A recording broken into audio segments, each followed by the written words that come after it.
Okay, so you and I talked on Monday. It had been Yep. 5 days. Did you see that I uploaded that video? Yes, I did. Okay. It was kind of hard listening to myself, but yeah. Well, I'm curious. So it's been a full over a week now.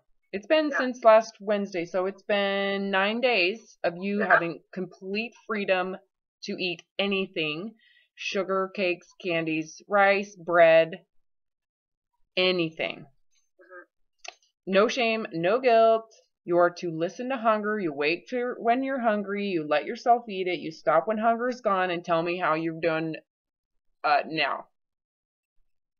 I think I'm still doing really well. I'm eating whatever I want. Can When you I, give me a list of those foods? sure. I've had sushi.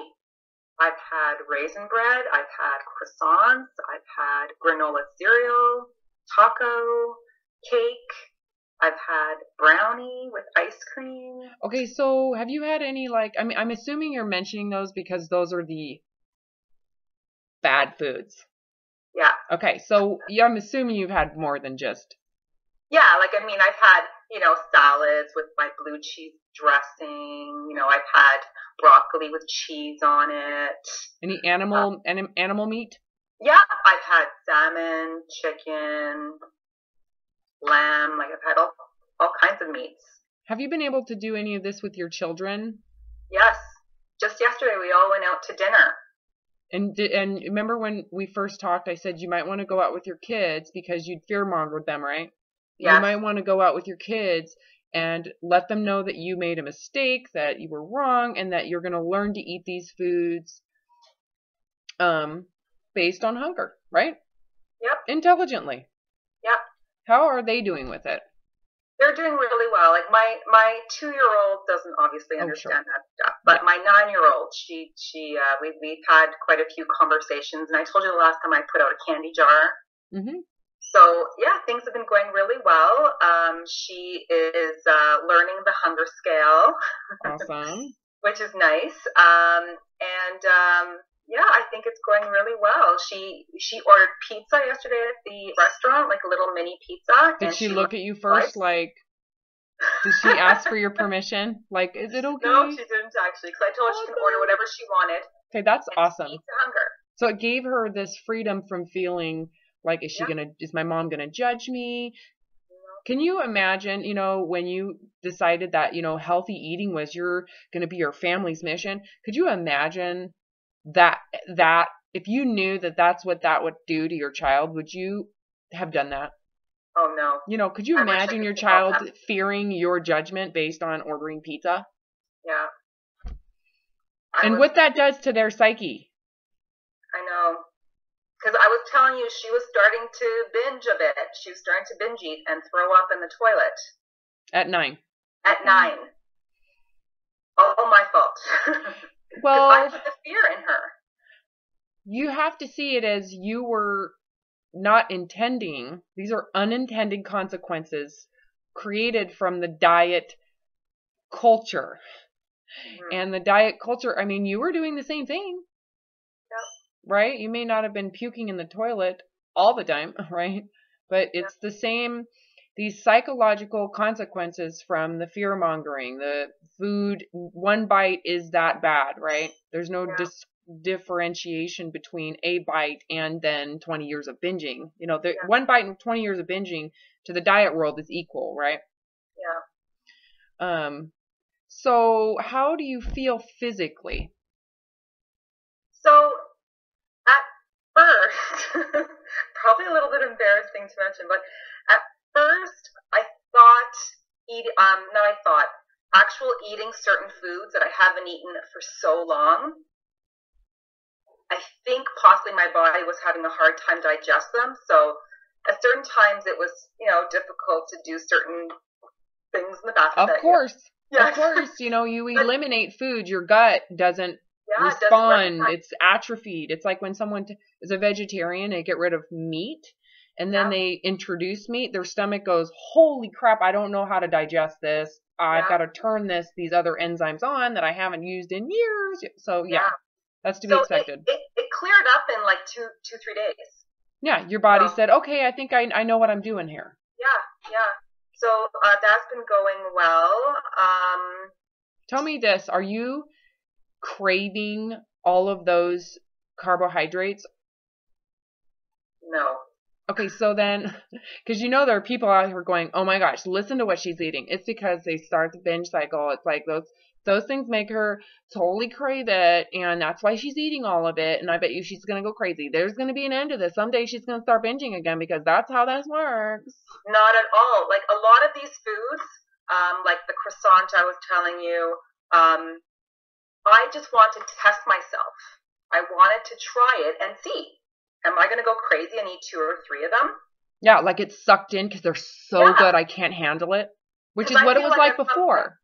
Sorry? Right? That's what it was like before. Yeah. Where you'd have that croissant and could not stop eating. It was like it was controlling you. You could. It was. Okay, so we changed the paradigm, and now you want to see if you have the same. It's like your own personal comparison. Yeah. How did it go? So I had some. I didn't even have half of it. Okay, see, this is really important when I'm recording this and I'm like, tell me what you've eaten. And you're listing sushi, raisin bread, granola, cereals, croissants, cake, brownies, ice cream. It sounds like you're. The people hear that and they think, oh, how could she be healthy? Right? And the important information here is that you're giving yourself freedom. No shame, no guilt, no fear, right? You don't have to. Again, and I said this in the last video, this only reason why you can do this is because you don't have this, you're allowing your body to get fat. Yeah. Right? Even though it's probably not happening, you've given it the lenience to gain 60 pounds because that's how you felt. That's what you thought was going to happen if you gave yourself the lenience of those foods, because inevitably you're going to binge on them, right? Yeah. And what I found as well is when I'm eating those type of foods, after like 2 or 3 bites, it's not that good. It's almost like it's not even worth it. And a lot of the times when I feel hungry, I'd be like, what do I want to eat? Oh, let's have some cake. And I'd have a bite and I'm like, oh, it's not worth it. Okay, so not worth it. Would you say, based on your own observation, that those foods create cravings to where it's such a narcotic that it would be like cocaine?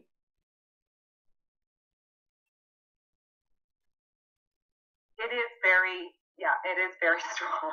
Hold on a second. What are you talking about? You just told me that you would eat those foods and you would have a bite and you'd be like, gross, I don't want it. Yeah, I'm sorry. I guess I just didn't understand your question. Oh, yeah. So I said, would you say those foods, because they're sugar, because they are a stimulant, because they stimulate the brain pleasurably, they stimulate that pleasure center of the brain. Would you say that it is so intense for you that you have to fight impulses to eat it? Oh, I'm sorry. Yeah, no, not at all. No, but before this experiment, when it was off limits, when it was bad, when it was addictive, and you believed that with your whole heart and spirit and soul and experience, right? What were the impulses when you had it? Oh man, I couldn't have enough. Got it. So you could say that under the environment of deprivation, fear of gain, moralizing the food, making it bad, feeling ashamed that you wanted it, feeling ashamed that you ate it, that those impulses were real, that they did exist. Yeah, they were real. Okay, so we changed the paradigm, and now what? They're gone. I don't have those cravings. Okay, did it take days for you to deal with detox and for you to like feel like you were going through withdrawal? Not at all. Not at all. And the day that we talked, or the day before, you'd been binging, right? Yeah. Okay. Explain your binge. Explain it. Because to some people, they're like, oh, she must have just not even had that much. It can't be, right? Would you say you'd like eat in an entire box? Most recent thing that I can remember is I had a whole large bag of Doritos. A whole bag of Doritos? A whole bag. Did you puke it up? Oh, yes. Okay, I so was you were super sick. bulimia. Okay, but you ate the whole thing and you knew you were going to puke it up. So tell me this, how does it feel to be, I mean, are you not surprised at how quickly this changed for you? Oh, yeah. So Very surprised. one of, I think, the most important experiences, okay, that this provides people is to recognize that it's not your body and it's not the food. Yeah. It's the body and the food in relation to the belief system. So your eating disorder, is it something that you, if you didn't leave that belief system, if you weren't willing to let go of your rigid rules about food and this desire to lose weight, could you have ever recovered from this? No. I would agree, right? Like it's permanent. You're going to have to fight this the rest of your life because you know what? Yeah, For the well, rest of it's your already life, you been got to lose 25 weight, years. right? The Yeah. rest of your life, you got to lose weight and you got to be perfect and skinny. And the rest of your life, you can't have those foods. So therefore, you're doomed to this wiring in the brain and the condition in the brain. Now that it's been over a week, can you see that if you go back to, I need to lose this weight, that is a vulnerability for you to go back into that condition? Oh, for sure. Because I would be depriving myself of foods, and I'd be nervous that, oh no, I ate too much. Can't And then eat. at night, I'd probably go and eat half a jar of peanut butter. Yep. And Right? yeah. Okay. So based on your experience, would you say that you have an eating disorder right now? I do have an eating disorder, yeah. But as of the last week and a half, I don't think I do anymore. Okay. Do you have control over it at this point? I feel like I do. Because it's a decision. Yeah. Yeah. And I'm happier, Can and you things even in my life are going so much better. My sex life? Oh, so much better. because you really feel good about yourself too, And right? it's because I was angry all the time. I was angry at myself. I binge. I feel physically horrible, and I'd be angry, and then all I would want to do is hide, go to sleep, and not talk to anybody or see anybody or even Yeah. Oh yeah. I remember those not feelings. live. Oh yeah. You were probably a raging bitch. Yeah. Oh yeah. I know it. I know that because you're angry. There's so Yeah. much anger and volatility, and you can tell, right? Because there is this like, man, I so remember that so clearly what you're describing right now. Yeah. Yeah. So I obviously, why would you want to have sex when the only thing you can think about is how fat you're getting? Yeah, and this is exactly what I was telling my husband. I was trying to explain to him my feelings over the last, few years we've been married. Apologizing, basically, for a lot of the times. Because I felt so awful about myself. I didn't want to open myself to him. Yeah, well, and you're trying to hide it at the same time. Yeah, so exactly. it's like, Yeah, so oh, I know. You know, what was so insane for me is that I would do this binge purge cycle 8 to 12 times a day. And for me, going through and unraveling this in my own head with no help, I did have my father, but you don't tell everything to your dad. My dad is a therapist. He does all sorts of stuff. I'm at their house, by the way. oh, right. I'm taking care of my mom right now, who is sleeping. So if she comes through, you'll see her. It was completely in my own head. And what brought me out of this wasn't therapy. In fact, the therapist I was seeing at the time was shocked when I went into one meeting and said, I have stopped exercising. I refuse to exercise. I haven't exercised for 2 weeks and I refuse to purge. She was just like, she got a sticker out and she was like, here's a sticker. What? She was like I remember her sitting there going, how did you come to this decision? Like she was so confused at how I'd made these decisions. Anyways, I am essentially taking you through the path that I went through, that I can recall. The little details of, I remember I had to accept this morbid obesity that I swear was going to happen. I had to decide that was enough. That was better than what I was doing. So remember how I tried to, I remember me talking to you about that very, very clearly. Like that is essential. You are not going to get out of this unless you accept getting fat, because that's inevitable. Your brain has been hijacked by the fear of that. You know, wouldn't you agree that when you take a step back and you look at what you were doing, the whole thing was based around fear of getting fat and trying to lose fat, the pressure to lose and the fear of gain. Everything was founded on that. For sure. So when we took away that, it gave you this freedom to eat and to explore and to witness how quickly that binge purge cycle just is gone. It doesn't exist until you are afraid to gain and want to lose. So usually at this point in the process, there is a level of excitement and freedom that you should be feeling, right? Yeah. Tell me how it would feel to you if I said, okay, now that you've got this, we're going to start slowly eliminating foods. Like you can no longer have bread today because we need to lose some weight. I don't think that would have worked out so well. Does it kind of scare you at all? You know, you're more on the bulimic end. That's a defensive end. Like you've got to defend your body, versus the binge eater does not defend themselves. They believe they will in the future, but not right now. They just don't want to have to fix it, partly because there is such a fear of failure in dieting that when I go through a binge eater with this, they get this piece and they are deathly afraid to even acknowledge if they've lost weight. They're deathly, can you see why? Because if they weigh themselves and they see that they've lost, what would happen? They'd want to lose more. And then what happens immediately, like instantly? Yeah, then they start binging. Yeah. Yep, instant binging.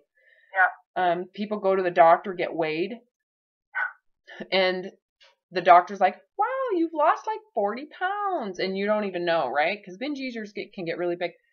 And all of a sudden, what do? They get done with that appointment, and the first thing they do, because in the first thing in their head, it's either awesome, I can reward myself, even though this whole time I've lost weight, I've been eating to hunger, giving myself my Snickers, giving myself these things that I've binged on for years, and I haven't binged, right? They start losing weight. They get acknowledgement that they've lost, and the first thing they do is think, I could lose more. Yeah.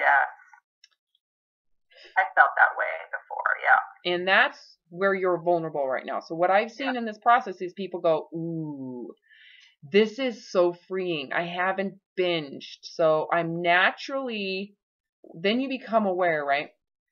You might, I don't know, who even gives a shit, right? You said you'd gain 60 pounds and be cool.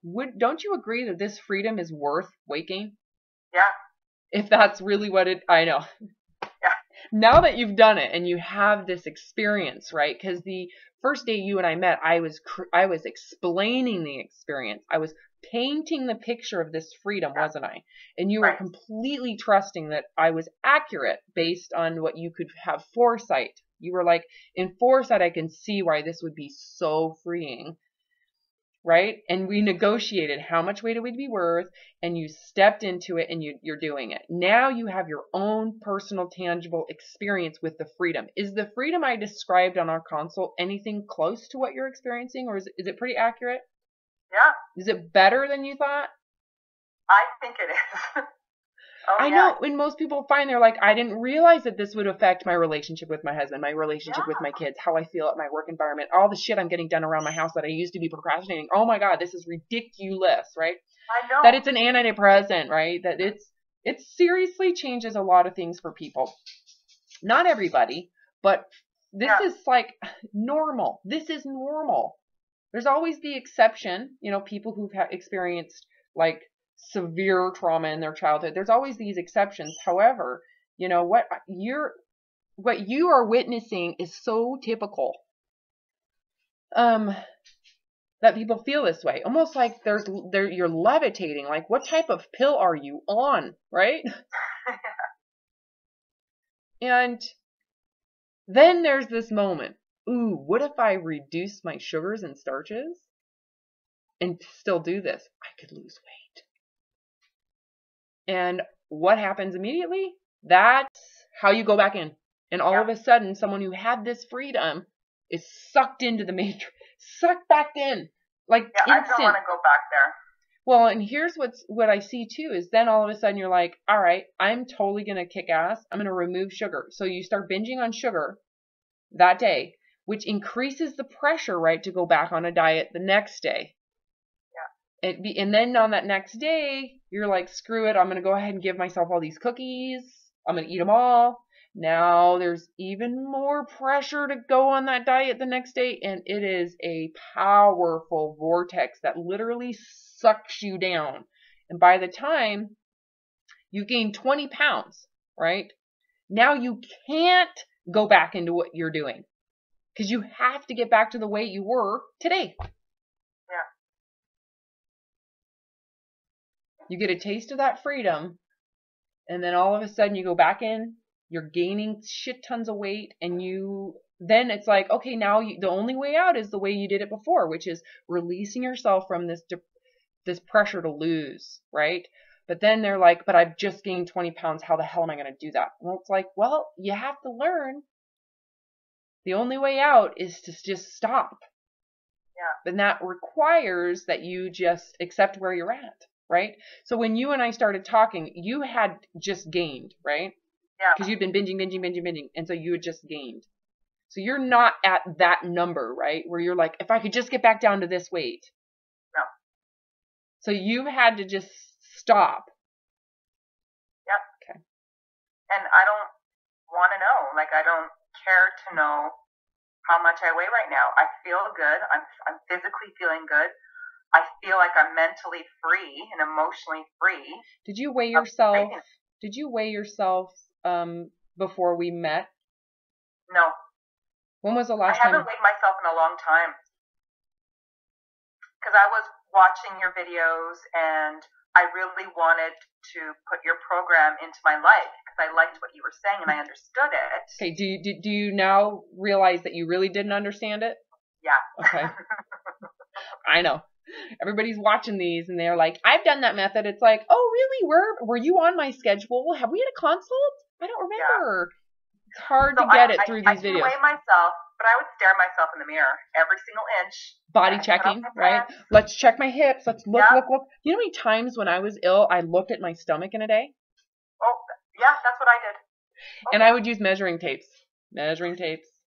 Yeah. Like, oh, it's just so sad. That's what you are using to feel secure about yourself. Mm-hmm. It just is like, it's just really sad. And so many girls and boys, but mostly girls, can't let it go. And they would hear me or someone else who's like, you're going to have to love and accept yourself. And they think that we're doing harm. Because obesity is an epidemic and there's so much disease associated to it. It's like, hold on, but do you even know how someone gets obese? Do you even know how they get there? They get there through dieting and famine and starvation. That's how they get there. Do you know how many obese people are anorexic? A lot. I know. It's sad. And you are young to get out of this. I know it doesn't seem that way, but I always look back and feel so fortunate that I figured it out, that I got myself out with the aid of whatever helped me out. Yeah. Such a young age. And I feel fortunate to be able to talk to functioning adults with children who are dealing with this and have this experience to guide you in a way that you trust me. Because that's the thing, you kind of have to trust that there is something more and there's something different, and to go out of your own framework and take the risk of that obesity, right? At this point, it's been over a week. How do you physically? You feel better, digestive wise, you're feeling better. How's your energy? I have good energy. I don't have the heaviness I used to feel like before. I just felt weighed down. Got And it. I think that could have been the guilt and shame. Well, and the binging. Don't forget And binging. the Binging on highly inflammatory foods, right? Yeah. Yeah. But have you noticed too that those foods that are still inflammatory, when you eat them based on your hunger rhythms and based on the palate, have you noticed that you don't get inflamed eating them? Yes, I have noticed That that. having some is very different than the whole bag. Yes. Where before I used to think just having one will put me over the edge. Do you understand why? Because that's what they teach. The fear mongering, they don't decipher between one and a whole bag. Yeah. The chip is just as inflammatory as the bag, and that's not true. Yeah. Like there's I no. know that now. I didn't know that before this week. I know. It is honestly, you are a product of the diet industry. You are a product of that culture, and your consequences are unintended. They don't have a freaking clue what they're doing to our culture. They have no idea. But you are an unintended consequence, what you are experiencing. Yeah. And, for the longest time, with eating disorders, the psychology of it, they just isolate it as an individual psychological problem. Individual. Well, how is it then that you have the same exact symptoms as a huge body of girls and women who are in that industry? Yet you don't have necessarily the trauma background that they say, like with eating disorders, there's a large chunk of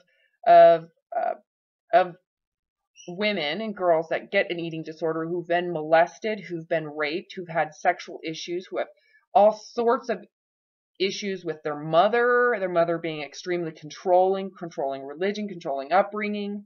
And we could say you probably have a spectrum of those experiences that condition you to be drawn to controlling environments, right? But in general, how is it that so many women are drawn to the diet culture and have similar psychological consequences, even though they don't all fit the psychological extremes that the individual psychology says you should have? Did you understand what I just said?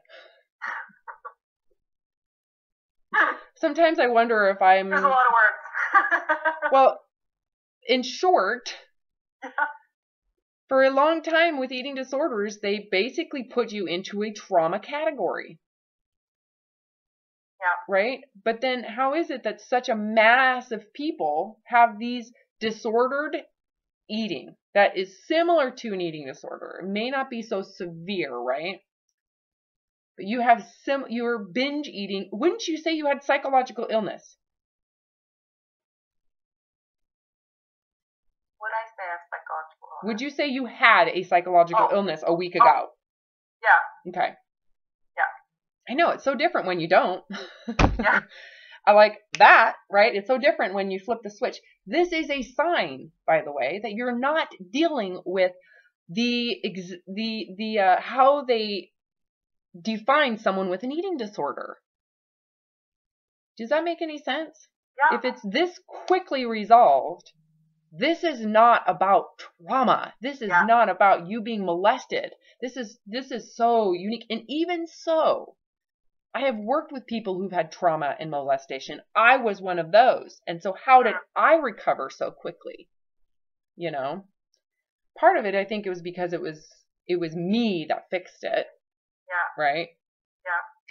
But you wanting to. Oh God, yeah. Being at the bottom, I think that's what got me to there. You didn't have to get so bad, right? Yeah. As a functioning adult.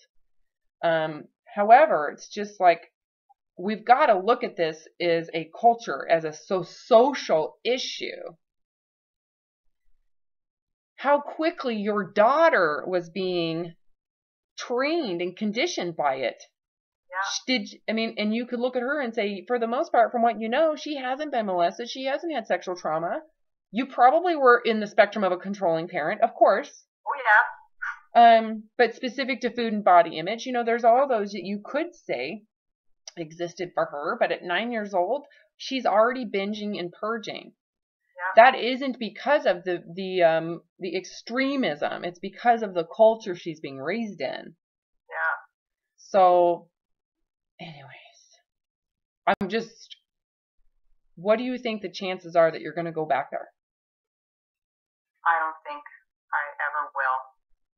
I really don't. I feel like I'm pretty much healed from that craziness and the dieting world. I haven't even gone on any media websites, looking at celebrities, reading the newest, maybe you need to. Maybe you need to do that to see if it still affects you. Yeah. Good idea. Being aware, my suggestion is get out there. Do it. Yeah. Get into a bikini. Go on the beach. You've got to get yourself to experience vulnerability physically and see if it still affects you to the point where you're drawn to go back to dieting, knowing how it has affected you psychologically. Yeah. So that is part of the process, right? Yeah. What is it that is giving you this freedom? I want to know if you can pinpoint exactly what it is that gives you this freedom. I think it's me wanting to be normal and emotionally healthy for myself and my kids. Mm-hmm.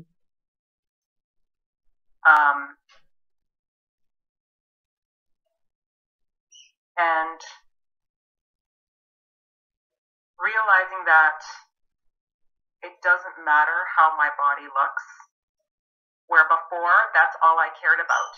In the last 2 weeks, I've gone from staring at myself in the mirror to, who cares? I feel good. I'm happy. I can eat whatever I want. I think this is important too, because some people would hear that and go, well, how is it that if you don't care then when we'd all just go out and go crazy? Can you see how someone would make that assumption? Someone that's just ignorant to it would make that assumption, though. Yeah, but because I hate the feeling of being full. I hate that feeling. It not only is it physically horrible, but it's emotionally and mentally, it would mess me right up. Yeah, it does. So I hate that feeling, and I never want to feel it ever again. Mm-hmm. Yeah, so when someone says to you, if you were explaining to them, this is how I got out, and you said to them, oh, well, I give myself the freedom to eat all of this food, and they would say, well, wouldn't we all just go crazy then? I mean, where's the accountability? Where's the desire to be healthy? I mean, isn't that important? I mean, what's going to happen to your health now? Well, I think there are limitations. I mean, I'm not going to just eat a whole croissant when I'm not hungry. I'm listening to my body, listening to what it's telling me. Yeah, so it's not ego driven. It's driven by the body. Exactly. What if someone says to you, oh, but that stuff, didn't you know that that's a narcotic? Like, it totally will make you eat it. Oh, it won't. I've tried it. I've experienced it myself. I used to binge on candy. Any candy. It didn't matter. Now I have one piece of candy and I don't even like it. What a waste for me. Yeah, well, the difference, don't you agree, is that, well, that's true. The binge sugar addiction is true if you're moralizing the food, if you moralize your body as if you're in their shame, and then there's this impending deprivation. It is so right on true. Yeah. If you tell yourself that you have to abstain, abstinence, you're going to binge. That's true. And the impulses get massive. That's true. Yeah. However, what makes it different for you now? How is it that you're not binging when you used to be what they're telling you would be if you gave yourself freedom? What do you say to that?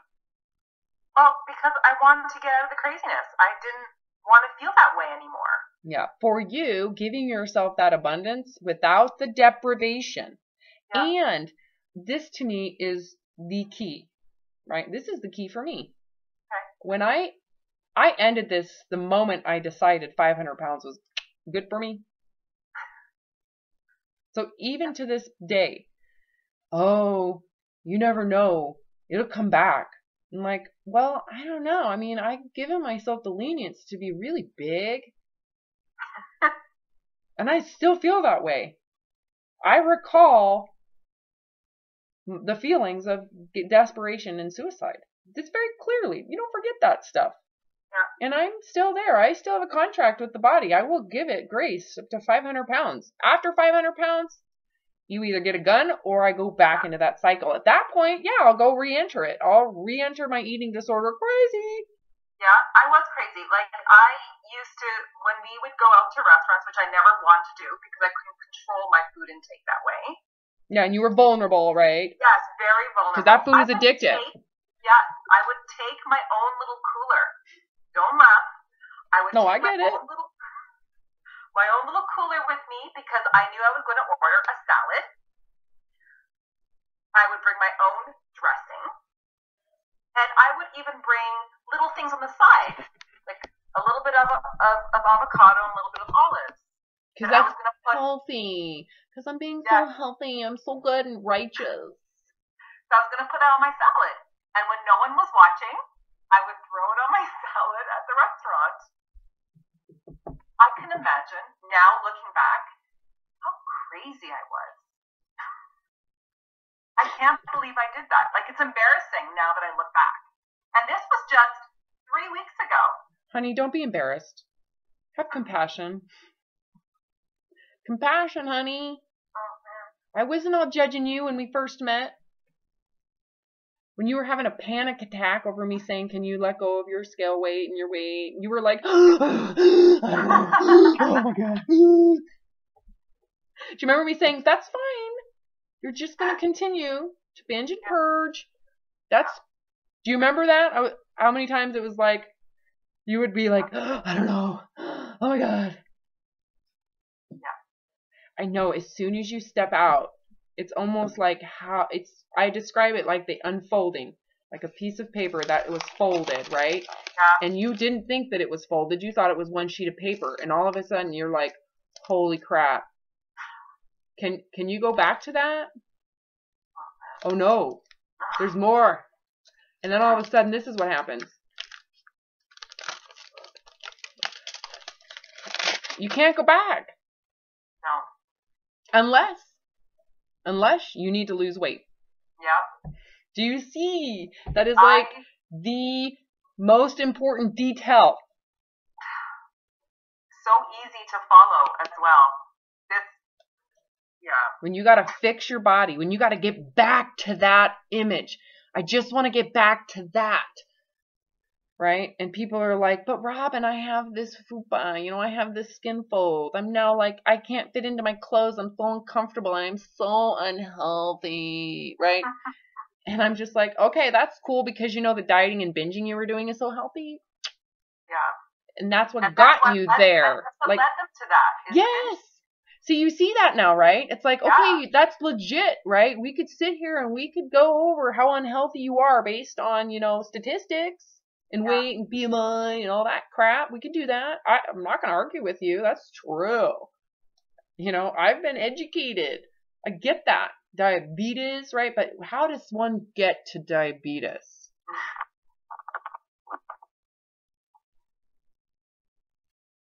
It's deprivation, hoarding, there's all sorts of stuff going on there.